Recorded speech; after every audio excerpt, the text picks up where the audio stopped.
In the news now, I'm doing a follow-up report on the last article that I discussed, which was talking about the CCTV cameras and JP Smith saying that they were going to come up now with new legislation for these CCTV cameras. And you always get the people that don't want to listen to what you say, that don't want to read the articles, although there's links to it.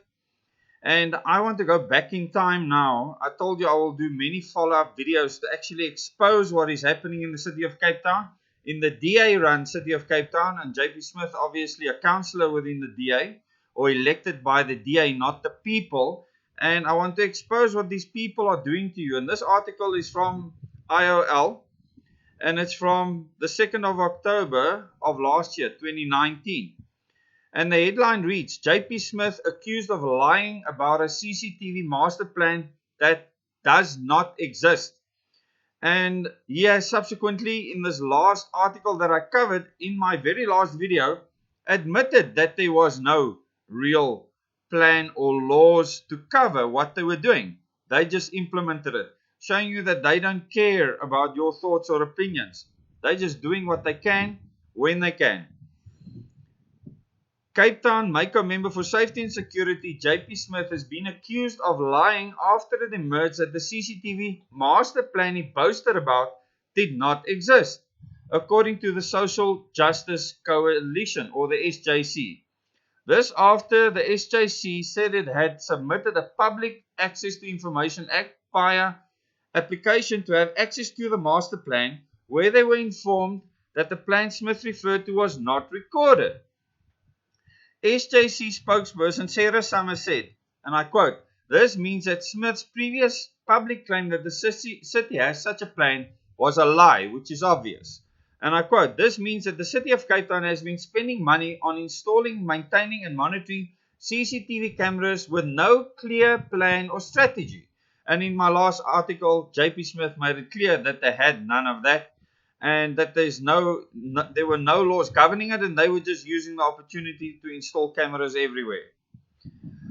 And I quote, "The SJC has long maintained that the distribution of CCTV cameras across the city appeared to be unplanned and not in any strategic way. The SJC demonstrated using the city's own CCTV coverage data that the majority of city maintained and monitored CCTV cameras are not to be found in safer wards and not in wards on the Cape Flats where communities are confronted with extreme levels of violent crime daily." So what they are saying is that the purpose of these security cameras is monitoring. It's not being placed in places where they are really needed, where you can actually make a case for using them. Now, I'm not someone that is against technology. I'm against any intent to monitor and surveil people. Now, when you have your own property, you should put up as much surveillance as you want, because that's your individual liberty. But the moment you're being surveilled by someone else without your consent, that does not consider individual liberty at all. And I am completely and utterly against this. And anyone that says that it's part of the collective good, you're my enemy. I don't have time for you. Get off my channel. I want nothing to do with you, because you want to take my liberty and other people's liberty away.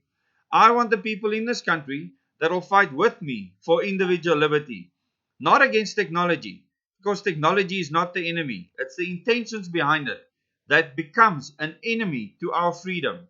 Let me continue.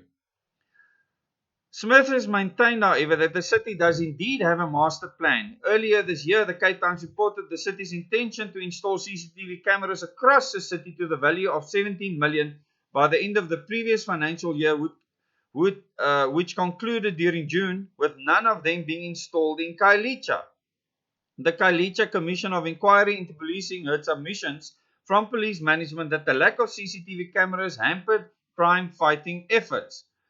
I quote, "The SJC had seen mention of the CCTV master plan, and as a result we engaged with the city and requested a copy of the master plan on 3 separate occasions.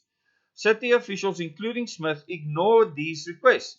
This is obviously a favorite of our favorite DA-run government in the Western Cape.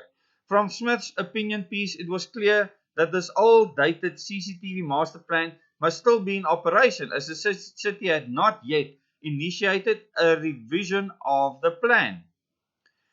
In response, the SJC escalated the matter by submitting a formal PIA application. Last Friday, we received the decision to our PIA application from the city's Deputy Information Officer. The correspondence informed us that the record we applied for, the City of Cape Town CCTV Master Plan, does not exist. Smith reiterated that the city did have a CCTV Master Plan. Now, this is quite embarrassing.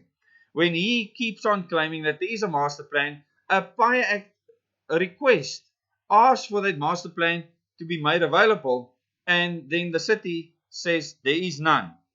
Who runs the city? JP Smith or the people that actually look after the documents that they supposedly have? Who should you believe? Should you believe any of these people? That is the question. I always believe in evidence, and the evidence suggests who and what you can and cannot believe. In recent months, the city has made it clear that the existing plan is outdated and that a process is underway to formulate an updated document. So, is it possible that this is a figment of JP Smith's imagination? In other words, it's in his head, and he therefore claims that there is a master plan that's not in documents. In other words, he represents the city, which is quite demented actually. But this is how these people in the DA think. I spent enough time there to know that that is exactly how many of them operate. I quote, "We specifically walked away from it because we said it was not a dynamic enough process and aged too rapidly, and that we would annually ask the SAPs for a threat assessment and on a more dynamic basis that a strategic plan determine the rollout of cameras in response to the crime stats and SAP's threat assessment.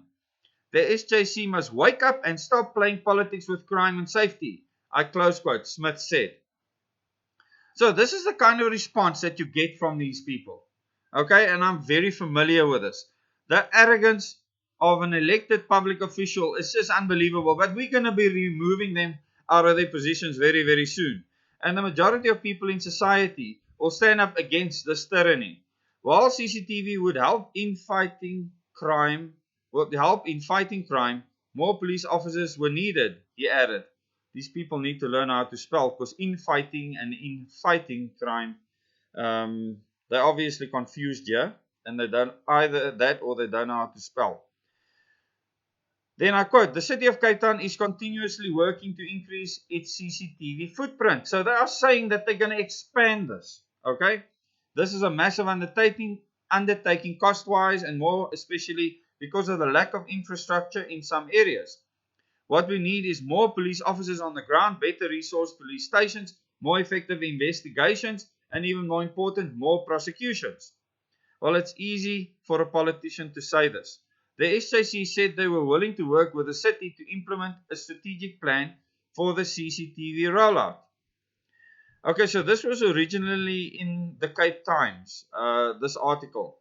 But what this proves, firstly, and remember, this is from October 2nd, 2019, where the SJC has called out JP Smith online.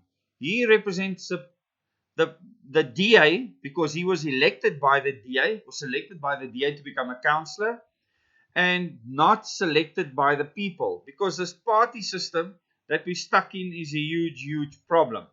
And I mean, the amount of lies that spew from these public officials, because firstly, they're not competent to begin with, to be in the positions that they're in. And it's not difficult to prove. Secondly, these people do not care about the public and their best interest, because then they would actually come and speak to us about what they are doing. What they're doing, as they said in the last article, is applying common law.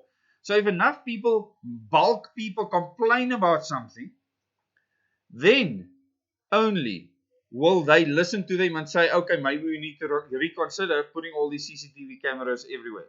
Now, I'm not saying it's a bad thing to protect your property with CCTV cameras, or your farm with CCTV cameras. The moment you put it in a public space, a lot of people will say, oh, but you can just film wherever you want, whatever you want. That is not how the Bill of Rights work. It's not that simple. There are certain rights that you have, and that can be tested in the Constitutional Court. And it's important for people to understand that when your rights are taken away, as he said in this article, that most of the CCTV cameras were not put in problem areas. They were put in the city metro, where people are being tracked and monitored. And once you understand what's happening in the control rooms, and you speak to people there, because they do speak to me, JP Smith, and all the other people that comment, then you actually know what's happening behind the scenes. The people that are working for you will pimp on you. They will call you out because you are lying to the public. They're not comfortable with the very jobs that they hold right now. They're not comfortable with what you are doing to their privacy. And you are going to get sold out. You have been sold out. And I will make it public what you are doing behind the scenes.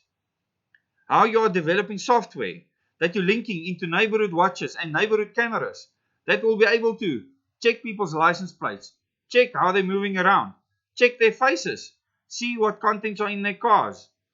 How you are implementing camera rollouts that are there not to look out for safety and security, but to monitor people's every move. And I will call you out on everything that you're doing with regards to this. And there will be many follow-up videos on this. Just remember, when you hire companies to do certain things, those people have consciences and they have mouths. They might take your money, but they might sell you out too. Think about that for a moment. Till the next video.